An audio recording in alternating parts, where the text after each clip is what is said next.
Há um tempo atrás eu lancei um vídeo no Cineolho falando sobre como eu achava que a trilogia Matrix ia piorando filme a filme. Agora, em 2021, saiu Matrix 4, Matrix Resurrections. E aí, será que manteve a mesma tendência de piora da trilogia inicial? Ou será que, ao contrário, houve uma inovação que trouxe uma coisa diferente, nova, interessante para a saga Matrix? Meu nome é Gustavo Rego e esse é o Cineolho. Antes de começar, dois recados. Em primeiro lugar, esse aqui é um canal em que a gente fala sobre cinema relacionado a questões sociais, políticas, históricas, filosóficas, etc. Se você curte esse tipo de conteúdo, já se inscreve, porque além de me ajudar, eu acho que você vai gostar bastante de conhecer os nossos novos vídeos, beleza? Segundo recado é que você pode estar percebendo que esse vídeo aqui está com uma qualidade bastante inferior, qualidade técnica inferior aos demais vídeos que a gente faz. Eu estou fazendo ele meio de improviso aí, acabei de ver o filme, estou em outra cidade, estamos de férias, então por isso ele não vai ter uma edição e um cenário, etc., tão bom quanto a gente costuma ter nos vídeos aqui, beleza? Mais uma vez, então peça paciência e caso esse seja o primeiro vídeo que você esteja vendo aqui no canal, depois conheça os outros vídeos também, que eles costumam ter uma qualidade técnica bem superior, beleza? Bom, falando então do filme, primeiro eu vou retomar um pouco a ideia que eu falei no meu outro vídeo sobre Matrix, né? Retomar a ideia central. Eu acho que Matrix Revolutions, principalmente, é o mais problemático. Ele se colocava diante de um problema que revelava a sua debilidade. E esse problema está no título do filme, Revolutions, ou seja, é um filme que se colocava diante do problema da revolução. É um filme que ia falar, supostamente, sobre o momento da revolução, em que os humanos iam finalmente derrotar as máquinas que os oprimiam. Acontece que a gente vive numa época histórica em que a revolução saiu de horizonte, saiu da perspectiva. E isso era refletido na pobreza do filme, pobreza tanto estética quanto de narrativa. É um filme que se coloca diante do problema da revolução e, no fim das contas, não entrega revolução nenhuma, tanto do ponto de vista estético quanto do ponto de vista da narrativa, já que o filme termina sem uma revolução. Na verdade, o que acontece é uma reconciliação entre humanos e máquinas para derrotar um inimigo em comum, que é o agente Smith. Muito bem. Agora o Matrix Resurrections, ele se coloca diante de qual problema? O problema está no título, ressurreição. Ou seja, é um filme que vai falar sobre nostalgia, um filme que vai falar sobre retomar o passado, sobre olhar de novo para o passado. E como que ele resolve esse problema ao qual ele se coloca? Muito bem. Para explicar essa minha ideia, eu vou retomar aqui o argumento de um sociólogo chamado Frederick Jameson. Ele tem um livro excelente chamado Pós-Modernismo, a Lógica Cultural do Capitalismo Tardio. Nesse livro, ele desenvolve o argumento de que o pós-modernismo, que seria a época histórica e cultural que a gente vive hoje, ali desde os anos 80 até agora, seria uma era marcada pelo esgotamento do novo, pela falta de perspectiva de futuro, pela falta de perspectiva de revolução. Isso tanto por questões políticas, então o Maio de 68 foi uma grande movimentação política que no fim das contas não virou uma revolução, né? Não conseguiu ter consequências práticas a partir daquela mobilização. As grandes revoluções da história ficaram na metade do século XX, na primeira metade do século XX. Então, política, e depois acabou a União Soviética ali no final dos anos 80, começo dos anos 90. Então, politicamente, a gente perdeu a perspectiva de futuro, de revolução. E até do ponto de vista intelectual. A arte moderna e o pensamento filosófico moderno, eles se caracterizavam por trazer ideias novas, em romper padrões, romper tabus, em tentar trazer uma inovação. Então, por exemplo, enquanto na arte clássica os caras pintavam de modo a tentar fazer com que aquele quadro parecesse o mais possível a realidade, né, para que o observador meio que se esquecesse de que aquilo era só um quadro, o Vincent van Gogh, por outro lado, ele pintava com um excesso de tinta, né, muita tinta, para evidenciar a técnica, né, para evidenciar o instrumento que foi usado para fazer aquele quadro, para evidenciar que aquilo lá, no fim das contas, era um quadro. Então, esse tipo de inovação que caracteriza o modernismo, né, e mesmo no pensamento. O Sigmund Freud, por exemplo, o cara falava que criança tinha sexualidade, que no fim das contas nós desenvolvemos os nossos desejos sexuais num primeiro momento pelos desejos que a gente tem de estar com os nossos pais. Então, o cara falava que as nossas ações são determinadas por questões que são inconscientes, que a gente não conhece. Então, o modernismo ele se caracteriza por isso, por essa coisa de romper padrões, de trazer ideias novas e tudo mais. O pós-modernismo sente esse peso da história e sente esse esgotamento do novo, sente que não é mais possível inovar. Por que não? Porque justamente essas inovações estéticas, criativas do modernismo, elas foram incorporadas pelo regime, elas foram incorporadas pelo mercado. Então, a arte, o pensamento filosófico, ele teria sido domesticado pelo regime, ele não conseguiria mais trazer algo novo, né? Vou dar um exemplo, né? Tem aquele quadro muito famoso que chama A Criação do Mundo, A Origem do Mundo, perdão, que é um quadro moderno e que chocou muito, porque é um quadro simplesmente de uma mulher nua, de perna aberta, e o quadro é um foco na vulva dessa mulher. Era uma grande ruptura, né? Esse quadro naquele momento ele tinha esse significado de ser uma provocação, de ser algo inovador, algo novo. Hoje em dia, o que seria um retrato igual a esse? Um retrato simplesmente de uma mulher nua, de perna aberta, com o foco ali na vulva dela. Seria a pornografia, algo que já está completamente mercantilizado, algo que já está totalmente integrado ao sistema capitalista. Então, o pós-modernismo se caracteriza por isso. Então, na falta de uma ausência, de uma construção de ideias novas, de construção de rupturas e construção de um futuro, a era pós-moderna, que a gente vive, estaria muito voltada para nostalgia, para olhar para o passado, quer dizer, como se não fosse possível criar nada novo, a gente tivesse sempre que olhar para as nossas referências do passado para encontrar uma inspiração. E essa noção, eu acho que ela é muito reforçada. O Jameson escreveu esse livro aí na virada dos anos 80 para os 90. E hoje eu acho que ela é muito reforçada se a gente olhar para o cinema. A indústria cinematográfica se tornou uma indústria muito conservadora, porque Hollywood prefere investir naqueles filmes que têm sucesso de bilheteria garantido, que são basicamente os filmes de franquia, né, os filmes de personagens que a gente já conhece, os spin-offs, reboots, remakes, aqueles filmes que são feitos em série, em universos que já são conhecidos ali pelo público. Muito bem, esse é o problema sobre o qual Matrix olha, né? Esse é o problema. Só que Matrix é parte, Matrix 4, Matrix Resurrections, ele é parte desse problema, né?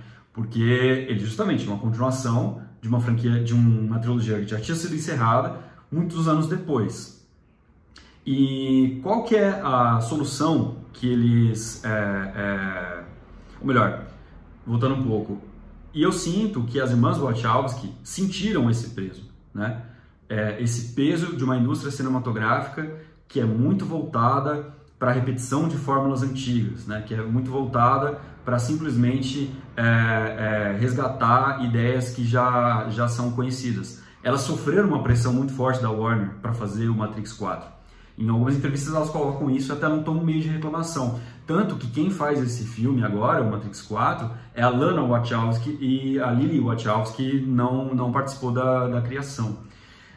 E também são diretoras que sentiram muito peso dessa dificuldade em criar ideias novas em Hollywood, né? Elas, por exemplo, o filme Speed Racer, que foi um filme que elas tentaram dar um caráter mais inovador, trazer uma estética bem estilizada para o seu filme, e foi muito mal recebido para o público, pela crítica. Então elas, e na carreira delas em geral, foi muito marcada por isso. Então elas se colocam no Matrix 4 diante desse problema, de um problema da dificuldade de criar ideias novas e de só repetir padrões. E aí como que elas se saem disso? Elas trazem esse problema para o próprio filme, elas tematizam isso dentro do próprio filme, né? É um filme que faz o tempo todo, utiliza muito a metalinguagem. Então o próprio Neo, ele se transforma agora num cara que é criador de um jogo que chama Matrix, né? Ele é pressionado pela Warner Bros. A Warner Bros. É citada literalmente, né? Então, eu sinto que é um filme que ele adota, então, essa postura de metalinguagem e de autoconsciência diante de um problema que tinha frente a ele. É algo semelhante ao que o Wes Craven fez tanto com o Freddy Krueger quanto com o Pânico. O Wes Craven tinha também um problema, o problema do esgotamento dos clichês, especialmente nos filmes de slasher, né? E aí o que ele faz diante desse problema? Ele resolve fazer um filme autoconsciente, né? Um filme que sabe que está fazendo o clichês, um filme que tematiza a sua própria limitação, que é o pânico, né? Aqui a Lana Wachowski adota a mesma postura. O tema do filme é a sua própria limitação. Por isso, inclusive, que eu acho que ele é muito superior ao Matrix Revolutions, porque aqui nesse caso ele está transformando, a Lana Wachowski está transformando a sua limitação no seu tema, numa coisa para se discutir. Ela está sendo autocrítica, né? Numa postura bem diferente. É bem diferente de se colocar diante de um desafio e não realizá-lo. Ela já está assumindo que não consegue realizar esse desafio e aí depois vai fazer um filme exatamente sobre essa impossibilidade de vencer esse desafio. Agora, isso pode ser uma desculpinha safada para fazer um filme sem criatividade, que vai simplesmente retomar ideias que o público já está confortável? Sim, pode ser isso. Essa é a opinião, por exemplo, do Thiago Belotti e de outros críticos também. Eu valido essa posição, eu acho que é uma posição possível, porém eu não concordo com ela, porque eu acho que elas vão além disso, né? Eu acho que não é só uma desculpinha para fazer aquilo que o público já está acostumado. Eu acho que elas integram isso na forma do filme, ou melhor, ela, né, a Lana Wachowski, integra isso na forma do filme e propõe algo novo e interessante. Então, em primeiro lugar, isso está articulado na encenação, está articulado na forma como o filme é feito, de uma forma criativa. Como assim? O filme utiliza rimas visuais, então tem vários momentos que visualmente são parecidos com outros momentos que a gente viu na trilogia Matrix anteriormente. Ele usa até mesmo inserts, então tem vários trechos que são exatamente iguais, né, ao dos outros Matrix, e ela faz isso de uma forma que às vezes surpreende o público, né? Então um personagem aparece, de repente aparece um flash de uma representação antiga desse mesmo personagem, então que vai dando meio uns sustos assim no público. Tem uma cena que a própria cena ela é cortada, uma parte a gente vê uma representação antiga dela e outra parte a gente vê no mesmo plano a encenação nova. Então a própria forma como ela faz isso eu já achei bem criativo. E outra coisa que ela faz é que ela utiliza um estilo mais cartunesco e menos sóbrio do que na trilogia anterior. Isso é muito perceptível pela paleta de cores, porque enquanto na trilogia original de Matrix a gente tem uma paleta de cores acinzentada, um verde acinzentado quando está se passando dentro do universo Matrix e um acinzentado azulado quando está se passando no ambiente externo. Aqui isso é abandonado, é um filme com uma paleta de cores mais viva, né? Mais colorida, especialmente com muitas cores quentes. Então isso faz parte, no geral, de um filme que se assume como um pouco mais caricatural, tem um pouco mais de piadinhas, é um filme que se pretende menos sério, vamos dizer assim, né? E o que elas querem dizer com isso? Isso é explicado, de certa forma, sugere uma explicação disso numa fala do Morpheus. Tem um dado momento que o Morpheus diz o seguinte: nós estamos repetindo aqui o passado, será que é tragédia ou será que é farsa? Nessa parte ele está citando ninguém mais, ninguém menos do que Karl Marx no livro O 18 Brumário de Luiz Bonaparte. Nesse livro, o Karl Marx ele diz o seguinte, que o Hegel, né, o filósofo alemão Friedrich Hegel, teria dito que a história sempre se repete. E aí o Marx diz, e esqueceu de acrescentar, na primeira vez como tragédia e depois como farsa. Aí depois o Marx explica o que ele está querendo dizer com isso. Ele quer dizer o seguinte, que a humanidade cria a própria história, mas não cria como quer, cria de acordo com condições legadas pelo passado. Como assim? A humanidade está sempre fazendo revoluções, transformações, ela que própria que faz isso, mas ela faz isso de acordo com o peso da história, de acordo com uma referência histórica que ela tem anterior.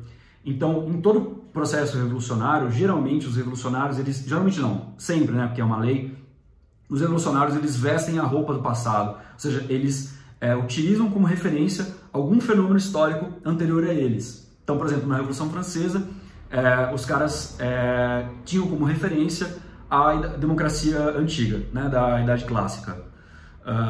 Então, é isso que o Marx sugere, que sempre um movimento revolucionário ele estaria se espelhando em algum momento, um movimento revolucionário anterior. E só que da primeira vez como tragédia, depois como farsa, por quê? Tragédia e farsa eram gêneros do teatro grego. A tragédia era considerada um gênero mais elevado e a farsa era um gênero tipo comédia, né? Era tipo uma paródia, algo assim, né? Muito bem. Quando Matrix 4 Resurrections, utiliza essa estética mais cartunesca, né? Quando Matrix Resurrections faz essas piadinhas, ele está se assumindo como farsa, como um gênero que está simplesmente fazendo, não exatamente uma paródia, mas está simplesmente repetindo a sua referência anterior. Certo, e isso se relaciona com o próprio temática política do filme. Matrix Revolutions termina com uma reconciliação, né? No Matrix Resurrections a gente vê a consequência disso. A gente vê lá a cidade de Lowell, né? Que é aquela cidade de humanos, em que humanos e máquinas construíram uma cidade que está tendo um certo desenvolvimento, né? Os caras estão conseguindo criar alimentos novamente, né? Criando morangos, então estão tendo um desenvolvimento e uma condição de vida melhor em função dessa conciliação. Essa cidade de Lowell, ela é a representação do que na política a gente chama de reformismo, que é uma prática política que consiste em tentar fazer conciliação de classes, conciliação entre a rebelião e a ordem, né? E é por meio disso adquirir lentas reformas positivas que cumulativamente levariam até a utopia. Lowell representa isso. Só que Matrix Resurrections mostra quais são os limites e os problemas disso. Porque é muito difícil você expandir essas reformas para toda a humanidade.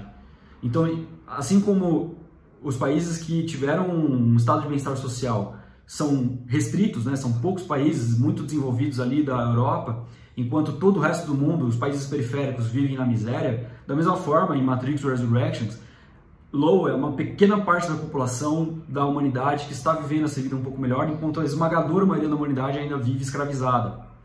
E outra coisa, eles trocam esse avanço material, né, na cidade de Lowell pelo avanço de consciência. Quer dizer, ao invés de libertar a humanidade, eles optam por ter esse pequeno avanço material. Esse é o dilema.